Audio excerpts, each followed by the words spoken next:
女明星福宝不愧是社交达熊，不仅带火奶爸，还交到了新朋友。自从福宝隔壁搬来了皇太子草呵呵，两只语言不同的小熊就开启了聊天模式。这天，小福吃饱喝足后趴在草坪上休息，毕竟把神树坪打造成神坪还是很费力的。正当福宝美滋滋畅想未来的黄土高坡时，隔壁呵呵的咩咩叫瞬间吸引了他的注意力。虽然有些警惕陌生气味，但奈何好奇心太强。小福来到墙边，透过缝隙张望阿尼哈塞优，或许是没见过揣着一口韩语的小熊。据说此后呵呵一天到晚啥也不干，就趴在木架上遥遥望着小福了，像极了当初乐宝爬上树偷看爱宝。而先前福宝还在繁育园隔离的时候，工作人员为了让他尽早适应群体生活，特地在两边安排了大帅熊冰城和韵韵。冰城长相帅气，号称熊猫界颜值担当，而韵韵则是会用嘴打快板的才艺熊熊。原以为福宝会花10天半个月适应新环境，没曾想他不仅没应激，还主动找冰城聊天。社牛属性简直比老爹乐宝还要厉害，就是说福宝的社牛真的不能给社恐的徐奶爸分点吗？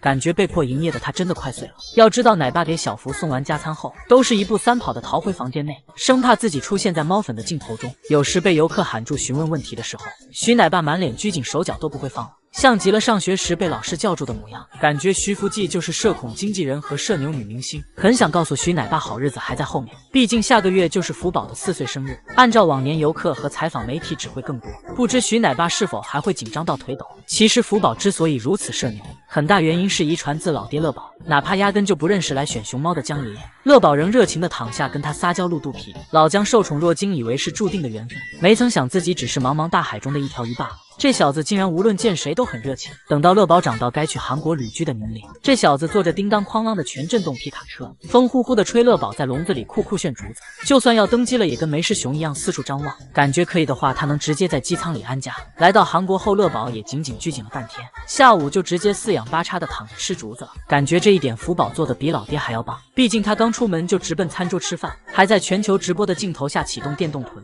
或许这就是长江后浪推前浪，一浪更比一浪强吧。回到自己家的丫丫有多幸福？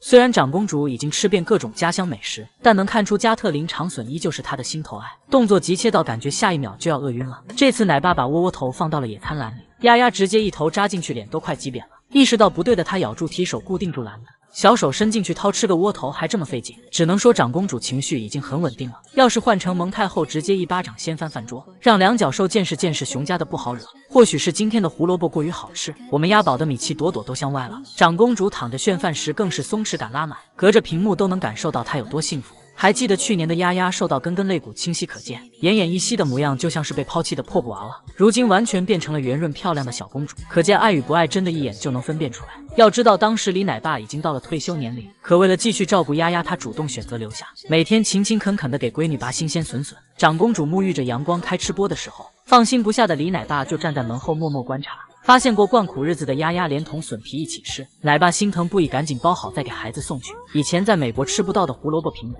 也通通给自家闺女安排上，感觉就算丫丫已经撑得吃不下了，李奶爸也会认为是孩子饿得说胡话了。可以说长公主能有如今的状态，绝对离不开李奶爸的呵护。其实李奶爸还照顾过很多小熊，熊熊们无一例外都很喜欢他。萌兰会陪奶爸打扫卫生、击掌互动，萌二则主动亲近李奶爸，跟他贴贴。当初萌大萌二刚从基地回到北东，活泼调皮的大哥爬上高台玩耍，李奶爸担心他摔着，赶紧去劝他下来，结果萌大直接张开双臂跳到他怀里，虽然稳稳接住了小胖墩，奶爸腰却快断了。可见李奶爸能深受熊熊喜爱不是没有原因。都知道萌二从小就离开了萌萌，由于没有妈妈在身边教生活技能，导致二小子吃笋都不会剥皮，急了就直接上嘴咬。李奶爸就把笋包好再递给萌二，二小子也很乖，吃完就乖乖等下一根。在此期间，他也终于学会了如何剥皮，也学会了人教版龇牙咧嘴掰竹子。此外，李奶爸相处最长的熊猫当属萌萌，不仅陪他长大，还带着小家伙去四川相亲，看着萌萌找到自己的心上熊结婚生子，并无微不至的照顾闺女坐月子。可以说北洞熊猫能活得这般悠闲自在，离不开饲养员的暖心呵护和默默付出，而这想必就是保护大熊猫的真正意义。林岩最大的黑粉就是奶爸爸，主打的就是一个相爱相杀。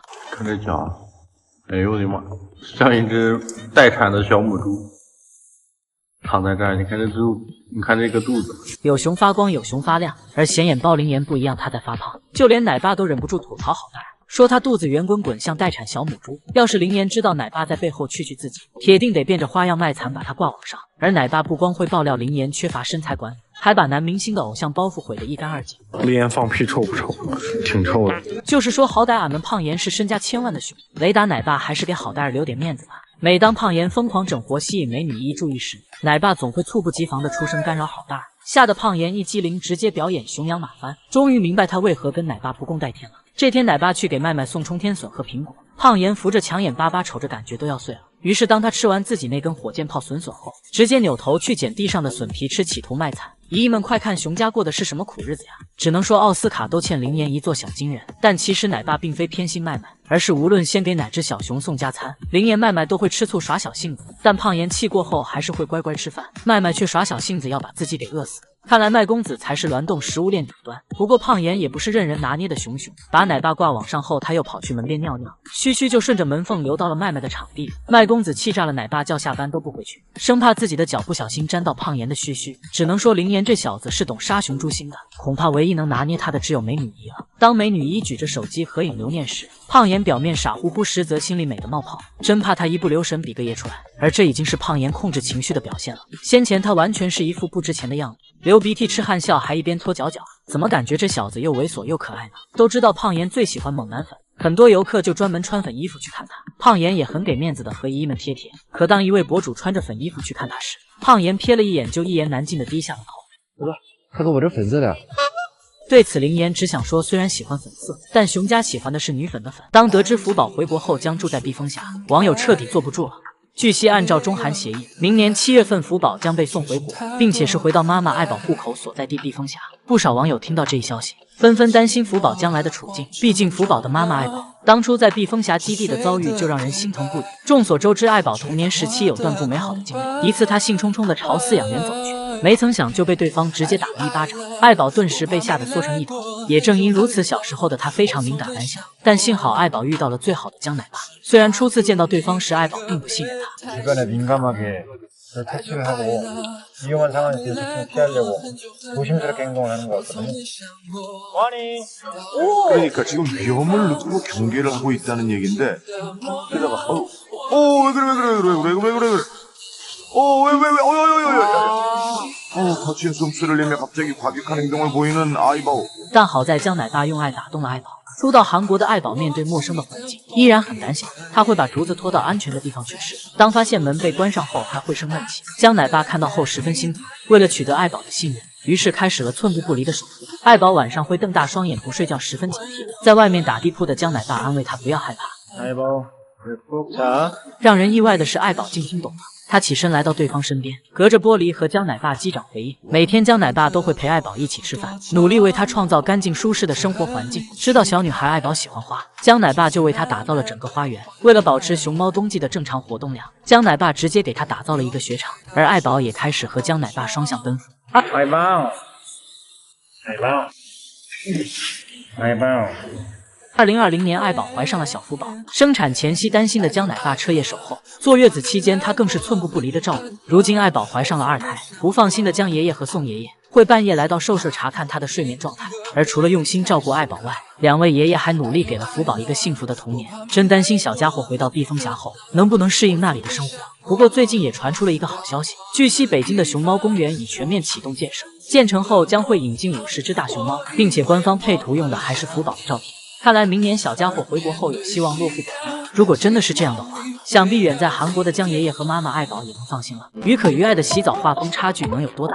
给于爱洗澡，小家伙主打逃跑，2个半人负责按，半个人负责洗。网友辣评：这场景太像杀猪的，能看出于爱真的是用尽全力生胖气，一直在咬馆长和饲养员。好好的国宝愣是给气成了松狮。然而于爱在这边和奶爸斗智斗勇，哥哥于可却在后面啃着美味的竹子。 悠哉悠哉的吃瓜，最后洗完澡的于爱还在生气，追着刚才使劲按自己的馆长满院子跑，让他刚安稳了半个月，于爱又被馆长和奶妈抓来洗白白了。为了洗干净，这次还用上沐浴露，可刚抹上，于爱就更生气了，气得骂骂咧咧，甚至都狗叫了出来。心想光天化日下给本少女洗澡，到底还有没有王法？能看出她真的全身都在抗拒。于可和上次一样，全程当吃瓜群众，在后面开心的玩起了小板凳。 最后好不容易逃脱魔爪的于爱赶紧溜了，没曾想馆长竟拿着水管过来伺候，气不打一处来的于爱立马从树上下来要找对方报仇，结果竟被妈宝小熊于可哥哥给按住了。等到于可洗澡时，于爱也当起了吃瓜群众，并且还找了个绝佳的观赏位置。虽然于可没有那么生气，但也不想被妹妹看热闹，小手一直示意馆长也给于爱洗洗。知道对方忙着没空搭理自己，小爱满脸得意，仿佛在说就不洗。然后他还故意探了探头。看看哥哥于可的洗澡进程，真是气死熊不偿命。然而谁能想到奶爸奶妈正常给大熊猫洗澡，却被某些网友举报此举是为了取悦游客。对此，重庆动物园亲自下场解释，表示因为前几天下雨，于可于爱的屁股处沾了很多脏东西，并且毛都打结了，如果不及时处理，很有可能滋生小虫。最后在兽医的建议下，才选择用大熊猫专用的沐浴露给于可于爱只洗了屁股那部分，并且还补充到2小只现在还比较小，刚开始接触洗澡，所以才不太配合。如今适应的于可已经洗澡洗上瘾了。这天馆长给他洗完冲凉时，他直接从对方手里抢过水管自己洗。不过虽然于爱还没适应洗澡，但最近小家伙可是迷上了泡澡，并且对奶妈给的小黄鸭爱不释手，每次抱着它都能在水池里泡好久。只希望那些圣母心泛滥的网友不要随便质疑真正爱大熊猫的饲养员。你见过一盆熊猫吗？大熊猫振声算是把玩具玩明白了。要知道三太子萌兰也有一个盆盆玩具，不仅能浇树当水杯，天气太热的时候还能充当遮阳帽，甚至还被萌儿当成越狱的作案工具。但振声却让网友看到了与众不同的玩法，谁能想到他竟把自己装到了盆盆里，感觉他已经把盆当摇篮床用了。不得不说振声是懂发明的。网友看到这一幕纷纷表示好可爱，想打包带走，并且振声玩滑滑梯主打一个别出心裁，别的小熊都是乖乖坐好从高处滑下来，振声偏要倒退着从滑梯上走下来。众所周知，振声是指地道养生熊，经常在树上打坐冥想，有时还会来个高难度的倒挂金钩4考熊声，主打一个修身养性，真正诠释了做熊就要心平气和。并且振声还学三太子萌兰健身，轻轻松松就能来一组平板支撑。咱就是说振声你可是女熊啊，这么帅还给不给男熊留活路？网友看到这一幕直接辣评，难不成功夫熊猫要拍第3部了？振声真是敬业，还没开机就提前进入角色。还有网友表示怎么看都像园长扮的，为了动物园的 KPI 真是辛苦。此外，大熊猫振声还长了一张明星脸，前段时间就因撞脸冯巩火出圈。大熊猫振声还是只喜欢听八卦的熊熊，这天正在吃竹子的他，突然停下偷听饲养员的谈话内容。角度调一下，哪个角度调一下？这角度还要怎么调啊？就靠它这个架子蹬在地上已经最近了，这还怎么调啊？一个我的在拿在手上，这个架子蹬在地上，听啥呢？你别听我说话，听你的。听了半天，感觉和自己没什么关系。振声又开始大快朵颐吃起手中的竹子。不仅如此，振声还非常听奶妈的话。当口渴的他想喝沟里的水时，奶妈发现后及时制止，并告诉振声楼上有水可以喝。这个水不喝啊，要喝就喝那边的啊。这里水不喝啊，这个水不喝啊。要喝就喝那边的水啊，楼上也有水。听懂的他真的乖乖上楼喝水去了，但在奶爸面前，振声可就没那么听话。这天想出去玩的他一直守在门口，但奶爸非要振声先吃饭。振声，乖乖，奶爸馍馍吃了，乖乖。振声，振声，奶爸馍馍吃了，乖乖。